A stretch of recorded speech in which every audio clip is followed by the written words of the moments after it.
Hello there!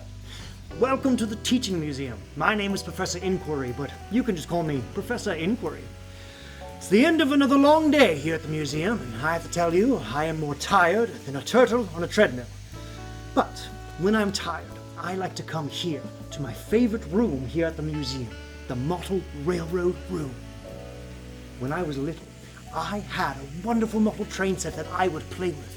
Yes, old Professor Inquiry would pretend I was the engineer of a model railroad, traveling day and night over snow-capped mountains and down into valleys. It was my favorite things to do. And that's why this room, of all the rooms at the museum, is my favorite. Sometimes, when I need a break, I'll come in here and listen to the sound of the little train chugging along and just relax and take a nice, peaceful break.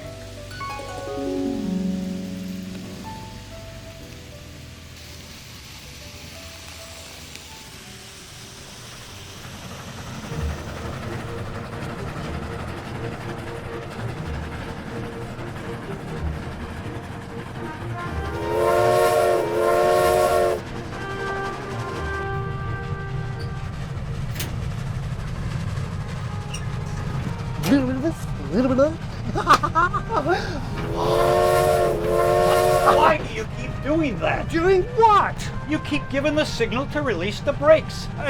Who, me? Wait, what signal? What brakes? Yes, you. And what's with the two long whistles all the time? You're giving the signal to the brakeman to release the brakes. They're not using the brakes. We're almost at full speed as it is, you see? Yes, I see. So sorry. We'll tell the brakeman that we don't need to release the brakes anymore. In fact, tell him we're going full speed. Ha ha ha ha. In fact, he can take a break from the brakes. Get it? Break from the brakes? Right. Well, you give me a second. I've got to check on something in the back. Just hold this. Okay. And don't touch anything until I get back.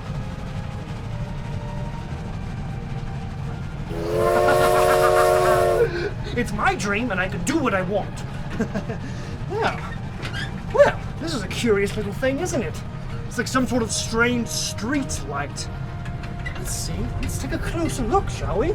On this side, we have a round piece of red glass, and over here, it's a blue one. Huh. Curious indeed.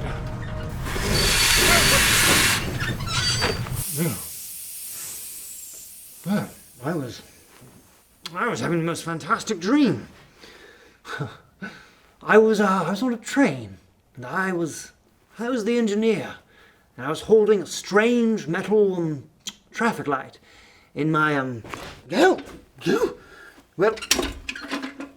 this is strange. Was I just? Professor, are you there? Professor, can you hear me? Yes, Doctor, I can hear you, and I can see you. How can I help? Well, Professor, we have a little problem. We seem to have gotten our signals crossed. Yes, Doctor, but where on earth are you? Are you on a train? Yes, Professor. I'm on a caboose right now on the back of a train. But that's not important right now. What is important is that I need the caboose marker lantern. I was told it was given to you. The caboose lantern? Professor. Yes, Doctor? It's under your arm. Oh! You mean this thing? I thought it was some sort of strange metal traffic light. That's not altogether wrong, Professor. The very first functional traffic light was invented by London Railroad engineer J.P. Knight in 1868 from one of the railroad signal lanterns. About 40 years later, inventors like policeman Lester Wire and William Potts made improvements. It was inventor Garrett Morgan who sold his design to General Electric for $40,000, which was a lot of money back then.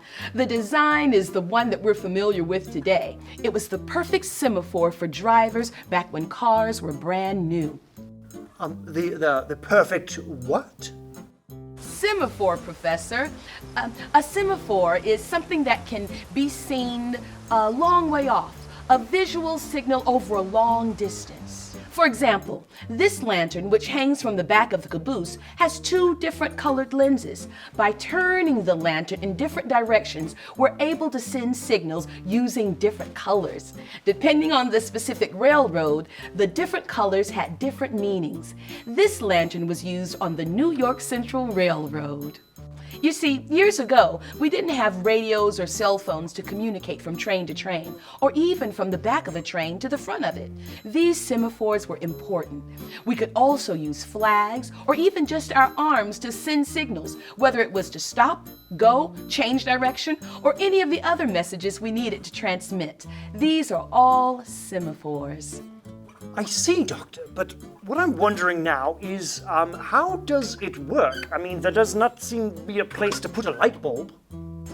Oh, of course not, Professor. These types of semaphores were used before we had light bulbs. This one, in fact, worked like a candle. The operator would light the wick, and the reservoir full of kerosene provided the fuel. You see, the flame is the light. Now look at one of the lenses.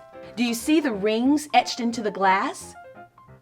Each one of the rings focuses the light from the flame towards the center of the lens. In this way, the light is transmitted like a beam, which can be seen from farther away than if it were just glowing. This same design was used to make the first automobile headlights, even some of our modern flashlights. Wow, I didn't realize railroads influenced everything.